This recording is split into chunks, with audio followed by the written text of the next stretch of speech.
Welcome, Maddie. Thank you for joining us today. Thank you for having me. So, tell us a little bit about yourself and your business. I got my degree in marketing management, and at the end of my time of college, I joined a nonprofit and worked part-time for a little bit in digital marketing. And after I graduated, I went full-time and did a 9 to 5 with them in digital marketing up until 2022.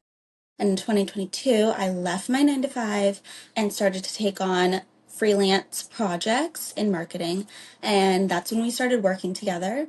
And here we are in 2025, and I can't wait to see where it goes.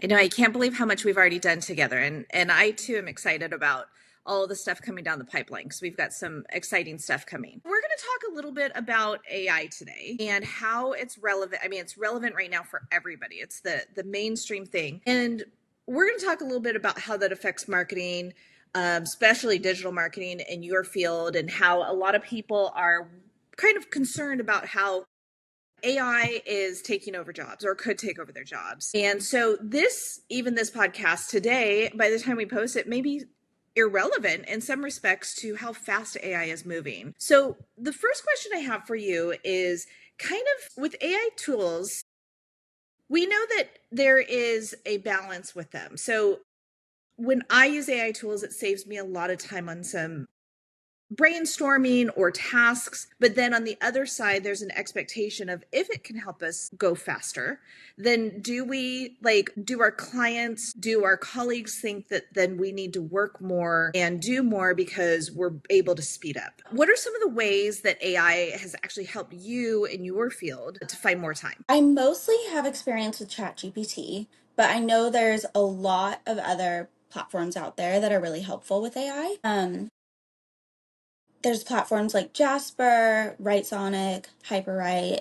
People use those for various tasks. Jasper is more marketing based, but ChatGPT itself has a lot of other programs within itself that creates a robust experience for so many tasks. So things like content calendars and planning using AI has saved me a lot of time. I like to use it to build baseline content calendars that then I tweak and edit for what I want. So I also use it for roadmaps and presentations and marketing plans. So mostly brainstorming and helping me expand on ideas that I already have, and then taking those ideas and tweaking them more with my own knowledge and my own creativity. And then I also like to write things and refine things like social media captions and summaries. That's super helpful to do, especially if you have a caption you're just like, I don't feel like this sounds great. And you throw it in there and they're able to make it sound there. I say there, it's ChatGPT. It is able to make it sound so much better. So I use it to make sure I'm not missing anything. So for example, if I have an email written or a marketing plan outlined, I'll ask ChatGPT to not only proof it, but expand on it if needed, because I want to make sure there's no gaps or anything. So it sounds like AI is a really great personal assistant. Yeah, it is. I That's think great. it definitely fills a role that you could have a person do as a personal assistant. So other things that I use it for are building or generating imagery for temporary use. So that can be a placeholder for mood boards or websites until the client loves it and until we actually get real images to use. So that's really helpful because then we're able to visualize a clear direction before actually moving forward and capturing those images that we want to use. So I'm saving hours of time brainstorming, finding angles, and I'm able to find on brand solid ideas in seconds. That's great. I think that's great for clients too, because when you don't have a clear vision, you might, like, for example, myself, like, I know what I like and what I don't like, but I don't always know where to start or how to get it going. And so it's great to be able to do a lot of that brainstorming quickly to even get the starting point of what you want to do for an event or for marketing or for a post. So that's great. Okay, so how do you decide which AI tasks are worth automating, which versus ones you would rather do manually still? Yeah, that's a great question. I like to automate any repetitive tasks, so anything that needs a first draft or I have trouble finding an idea to start, and anything more voice driven or nuanced or needs a human or emotional touch is where I'm gonna do it myself. But those kind of like baseline things, like I talked about earlier, or repetitive tasks like a content calendar, I'm gonna ask ChatGPT to help me with.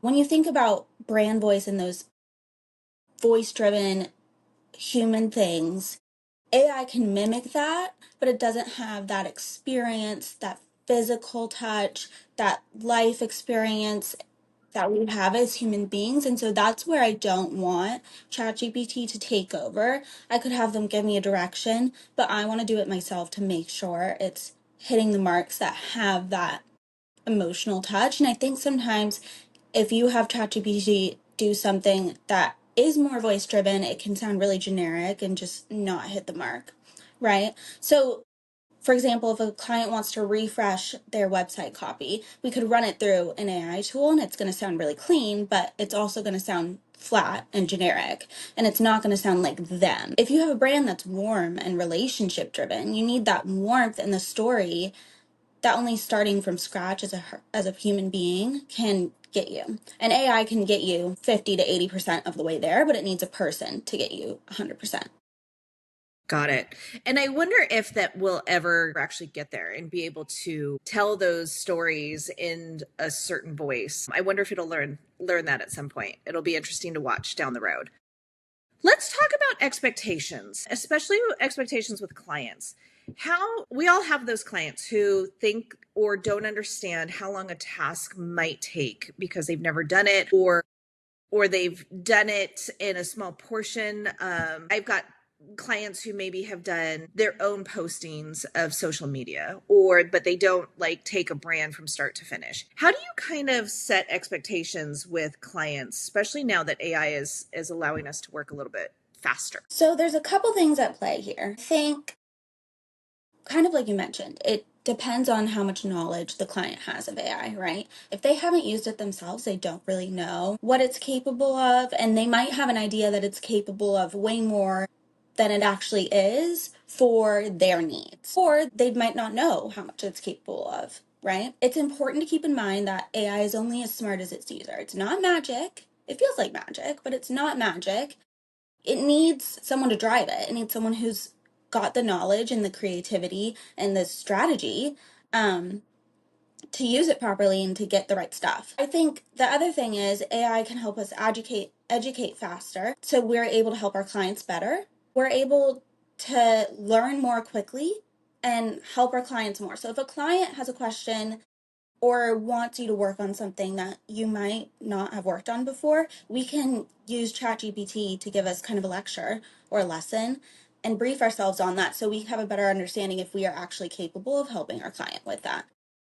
I can quickly educate myself on any topic to have a competent conversation with somebody on something that I might not have had prior involvement with. For example, I recently had a client ask me if I could build a website on a couple different platforms that I hadn't built a website on before. And I asked ChatGPT to help me get a better understanding of what these websites look like and how they compare to the platforms I'm used to using. And I was able to get a good idea if I could reasonably work on a website for her and make it a similar experience to what I've done for her prior. So it's definitely a tricky balance because in digital marketing, people see what's possible and their expectations shift. And digital marketing is similar to AI, that it's always developing. New things are happening on Meta all the time. New platforms are coming out. Users are switching to different platforms all the time. When clients have an idea that they can get something faster through I think it can definitely make things a little more overwhelming and tricky. But when you have a client thinking you can get things done faster, you can assess, where can I take other areas of my life and get things done faster to free up time in another area. So if I can free up time in my personal life using AI, then I might have a little more time to do some work stuff. So I'll have AI help me meal plan. I'll tell it what grocery store I'm going to. Hey, I'm going to Trader Joe's. here's what meals I would like, here's what ingredients I would like, here's the ingredients I would like to avoid, and it'll make me a shopping list and a meal plan for 5 days, which saves me so much time. Yeah.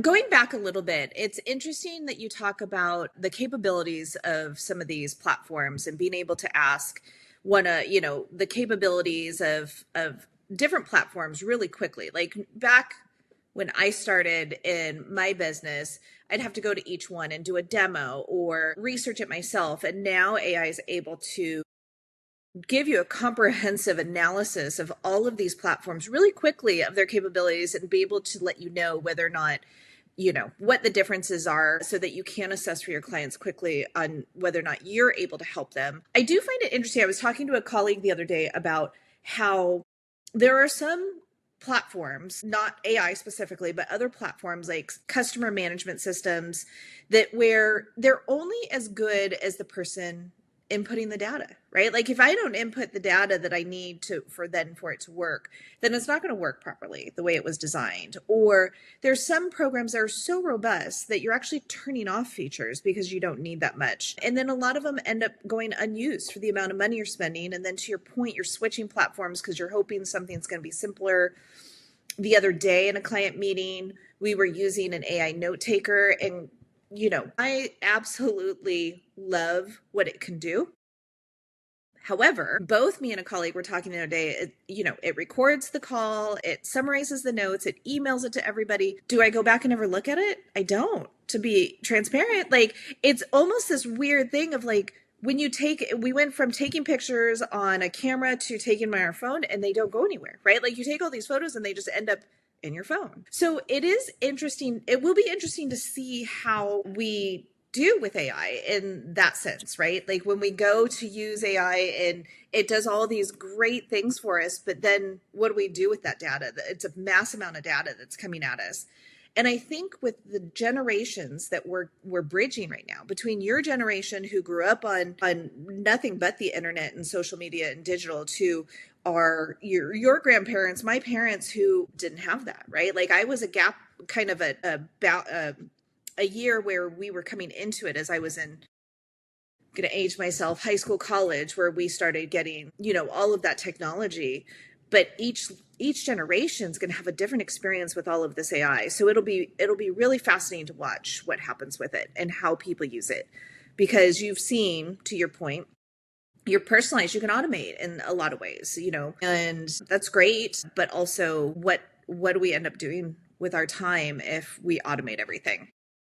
Well, I will say I'm not that young. Facebook didn't come out until I was in like 6th grade, and then Okay. Instagram was just coming out in high school. So Okay. I had Social. the pleasure of actually getting a pretty like social media free childhood. I feel like a Yeah. lot of my childhood was sharing a desktop with the rest of my family and, calling my friends on the phone to hop on webkins. And Instagram when it first came out was not robust at all, and it was more of like a Pinterest feel. So I feel like I was possibly the last group that didn't have to be immersed in all of that social media.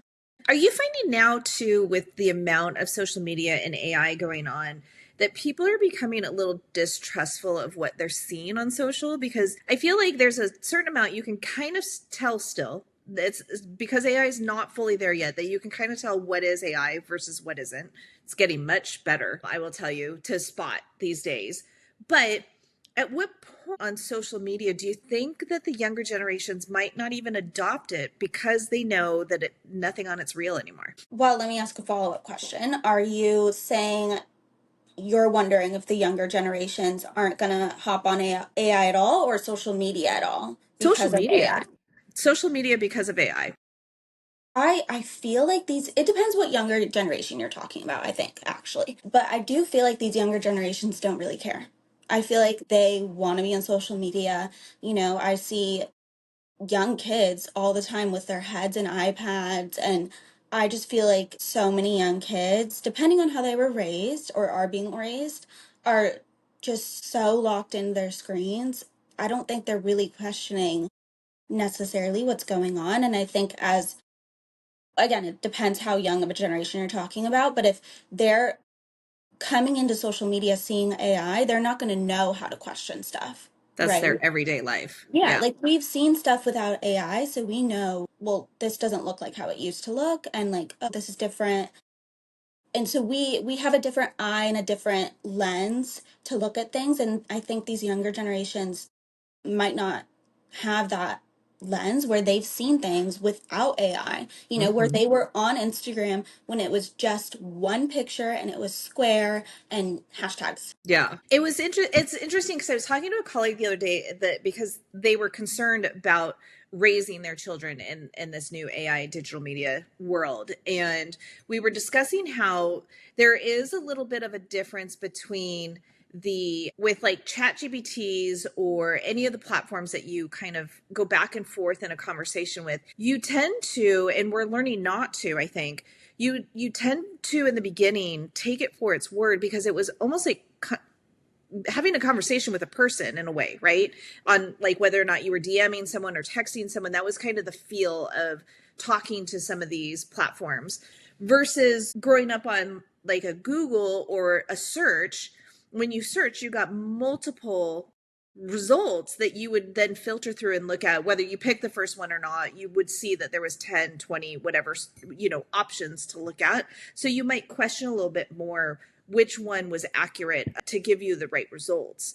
But now when you're talking, when it feels more like a human conversation with something over the internet, it is interesting how you interact with it and how you take it as though you're telling me the truth. And I think that's one thing we're going to have to be very careful on moving forward in the social world of what do you trust and what do you not. So let's move on a little bit. Let's talk about, since we got into kind of that time management, expectations, and workload, and how sometimes you can move faster and sometimes maybe that's a good thing or a bad thing. How do you check in with yourself to avoid burnout with work as it just keeps coming and coming?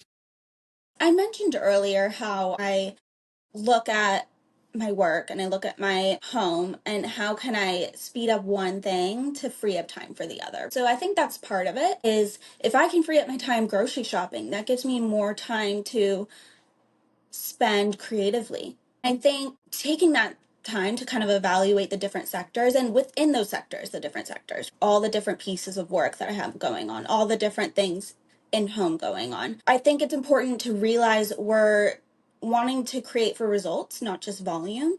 And I think that's where things can feel overwhelming. And that's where expectations have to be set because you can create unlimited things with AI and ChatGPT, right? But you don't want just volume. And what are you going to do with 100 content calendars? You need someone to take those content calendars, tweak them, and strategically implement them.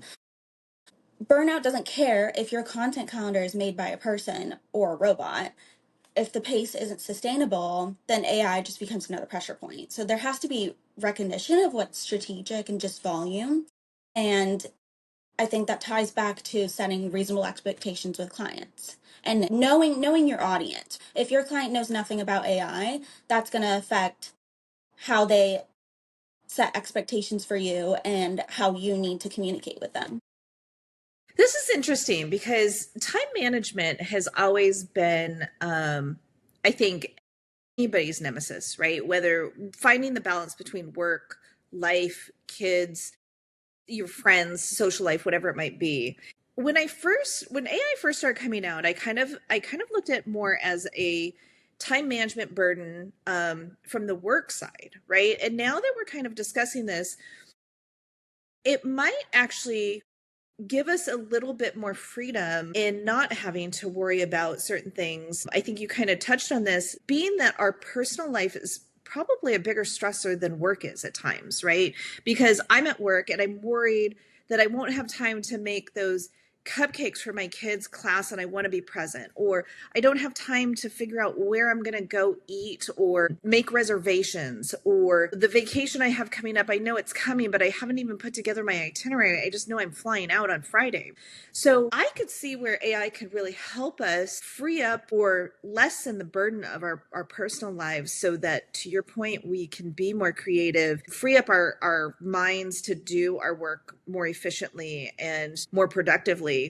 and so that the two can balance a little better. So that's an interesting angle, because I often in the event world, we're doing things so last minute, we're constantly getting that phone call, and there's a lot of long lead and short lead deadlines. For me, I'm a little bit of a workaholic, so there are times where I'm like, I come home and I don't want to figure out what's for dinner, right? Like, I would love for someone else to do that. Or if I'm going out with friends, or like, where you want to go? I don't care. Just tell me where to show up and what time, and I'll be happy, because I can't make another decision in my day. So I do think that AI would be able to help greatly with that, which will be interesting to watch how it unfolds, whether or not it stresses people out more or whether it helps them unstress a little bit. Yeah, I think that makes me think about how as freelancers work-life balance can be so much harder. Sometimes I envy my friends that have a 9 to 5 because they're done at 5 and they're clocked out and they have a weekend, and I'm oftentimes at my desk on the weekend and they have paid time off where they don't have to look at work. But then of course, there's so many reasons why freelance is the way to go. I get to work with so many different brands and so many different leaders, and I get to work at weird times if I want to, or weird places if I want to. I think that's where perhaps this conversation of how AI can help you have a better balance is even more important for freelancers. Yeah, it is interesting how the two sides, it always looks a little greener on the other side until you get there. And then you're like, oh, this is not working for me. A freelancer is a very, very specific type of person. It's not for everybody, for sure. And being an employee is not for everybody. It definitely wasn't for me. What AI tools have you fallen in love with or completely abandoned so far? Yeah.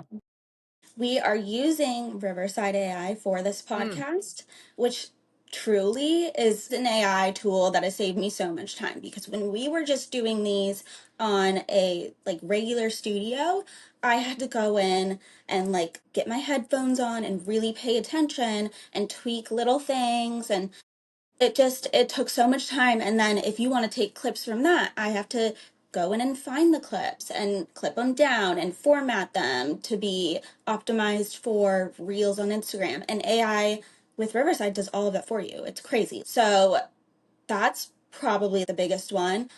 I don't know if I've really abandoned any tools. I think I've looked into some, and it does feel overwhelming, which we kind of touched on. At what point does adding more AI tools take up too much More time? work. Yeah, exactly. So I want to try to keep it simple, at least for now. You know, as we mentioned earlier, things are changing rapidly. So who knows, maybe a new tool will come out tomorrow that I'm like, absolutely, I need to jump on that. But I think for now, it's Riverside and ChatGPT. And then, of course, there's fun little AIs in your email and stuff. And that's helpful too, because it helps me write emails just in daily correspondence so much faster. Yeah, I remember one of the videos we had, probably what, a year and a half, 2 years ago, that you were like literally typing the captions word for word for the video. And now the AI tools do that all for you, which is just, it's crazy to watch. Yes. Yeah, I I think, that was a lot of work. Yeah, I yes, I literally had to remember. go in and write my own transcript Yeah, and take each word. Oh my gosh. Yeah, I yeah. can't even believe that we used to have to do that. Yeah, it's great. It's that definitely has, I bet, helped most content creators just feel so much better about being able to push out the information. The abandonment part is interesting because, to your point, I don't necessarily dump any either, but I definitely don't adopt any. The specific ones that seem easy and quick to do. I will be interested to see down the road, because typical adoption, I think the rule of thumb back in the day was like, if you capture someone on a brand before they turn 30, then they will most likely stay with you the rest of their lives. You know, at some level, not maybe 100%, but at some level, they will stick with you for the rest of their life. So it'll be interesting with AI to see which platforms stick with people over their lifetime versus the adoption rate of new ones that come down the pipeline. Because I think the early AIers may have a leg up on this for in some extent, because I just go to ChatGPT every time, or whichever platform you go. to use, like you may never divert from that just because you get comfortable with it. So that's interesting. It's really interesting because I've seen both sides of it, and most of my circle is more on the creative side, and I'm watching creatives see on one side how it helps so much and then simultaneously kind of boycott it. And it'll be interesting to see at what point do these creatives that are sort of boycotting it jump on board, if at all, and what are they going to do? I think a lot of people struggle with feeling like there is less creative time. I was listening to a podcast the other day and they were talking about when's the last time you just shut off all your electronics and just sat with a journal and thought creatively. And I was like, when is the last time I did that? I think you can do both. You can use AI to help you, and you can also make sure you're still having that creative time. That's interesting you say that because I was talking to a 14-year-old the other day. I happened to be discussing how the new, I think it's called VEO3, was really intriguing to me. It's one of the platforms that makes videos very quickly, and that you can do all these fun things on it. And it's so realistic looking from what I saw. And I was like, oh, that's interesting of like, how could we use this or just play around with it and have fun making different videos. And this kid was telling me like, they're like, no, like I would never use that. That takes away all creative aspects of it, and it's dumb. And I thought, oh, that's interesting from a person so young, to your point, is now somewhat rejecting and not even going on these platforms because they have a feeling like they don't want that just taken away by a computer. So it will be interesting to see. What would you say to a brand new person, brand new marketer who is coming into the world and they're maybe a little scared of AI taking over their job and whether or not they like even want to enter the market of this field? What would you say to them? I think there's several points that I would say. Like I mentioned earlier, AI is only as smart as the person guiding it. It takes someone strategic to use AI to get what they want out of it. And it's a tool, not a threat. You know, it's not about replacing people. It's what we're talking about this entire time. It's about freeing up your people to focus on what they can do. I think brands that are smart and doing a good job marketing know that they can't just rely on AI. Like you need a marketing person to run the AI. If you're running a company, I don't even think you have time to do the AI to do the marketing, right? Or maybe you shouldn't. If you're running a company, you should be focusing on running your company. And I think I've always been a big advocate of if you are running your business, you need to be focusing on your business and not worry about the marketing. And AI can never replace that human touch that we talked about earlier. It's the feeling in things that ChatGPT, I don't think, I mean, I don't know, but I just don't think that it'll ever be like that because you need a person. And your creativity, your ability to story tell, your ability to connect, that's irreplaceable. And at the end of the day, brands that connect emotionally always win. Think about all the Super Bowl commercials you've seen over the years that you don't forget about. I don't think AI can ever fully replicate. Like I mentioned earlier, I think they can try, but I think it'll still fall flat. And even if somehow AI is able to replicate that feeling and that human touch, you still need someone to control the AI. At the end of the day, there's nothing we can do to stop the progression of technology. I think we saw this when things were progressing with smartphones, right?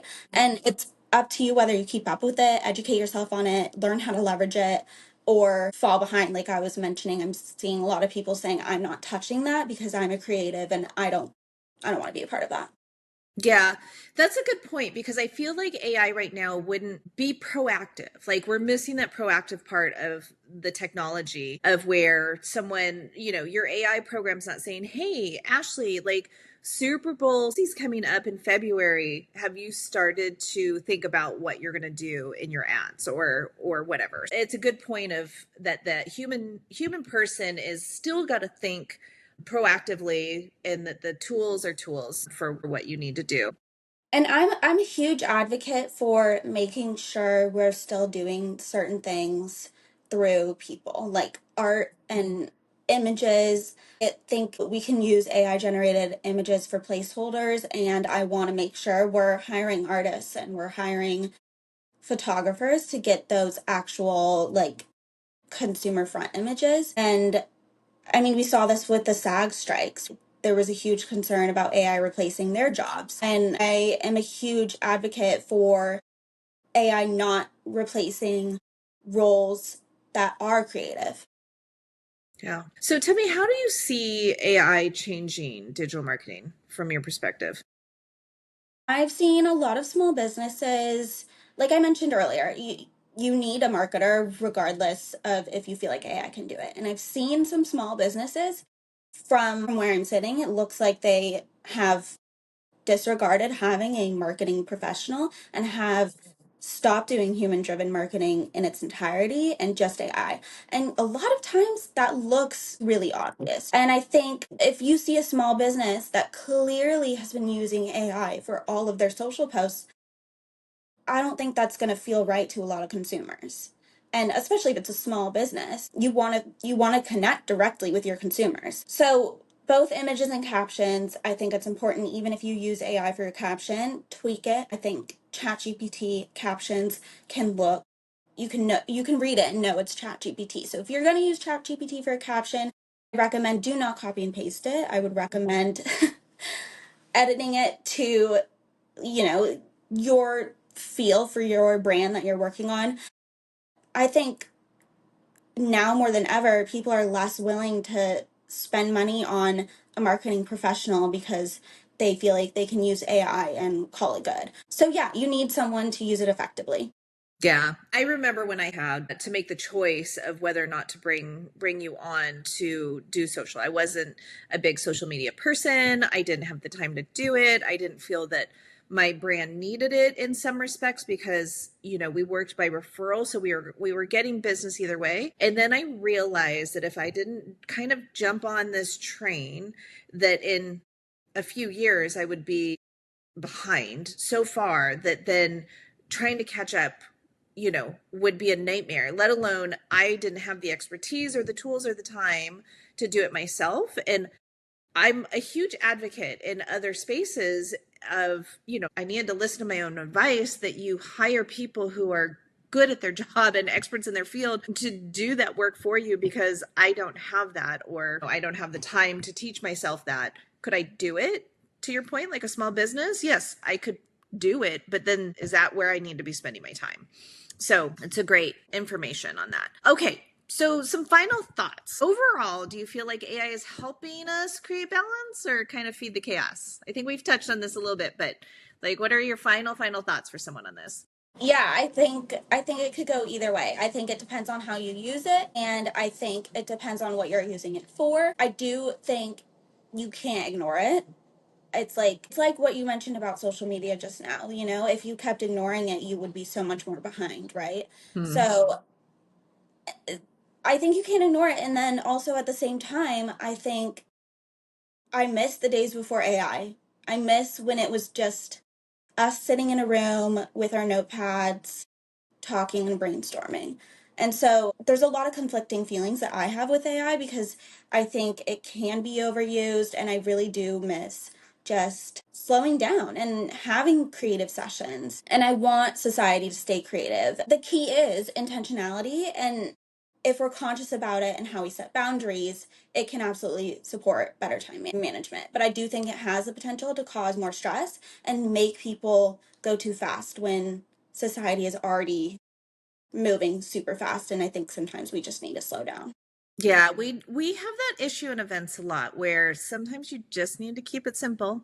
So to your point, like do the brainstorming, do the creative thought process together with humans, and then once you figure it out, like go test it out with AI, load it in there, see what that kind of schedule looks like and what it can pump out. But the creative process, I think, is accurate in leaving it with humans directly with each other, because there's something about, I feel like, all of the being in a room with people and all the things, there's something about it that just you can't replicate with a computer when you're talking to it. Well, Maddie, thank you so much for your time today. I think this was a fun conversation and I really enjoyed having you on. If people want to connect with you, what's the best way? Yeah, so people can go to my website, maddiesmileycreative.com, and book a consultation or send me an email, or they can find me on Instagram at Maddie Smiley Creative or on LinkedIn, Maddie Smiley. Ashley, thank you so much for having me. Thanks again for joining, Maddie.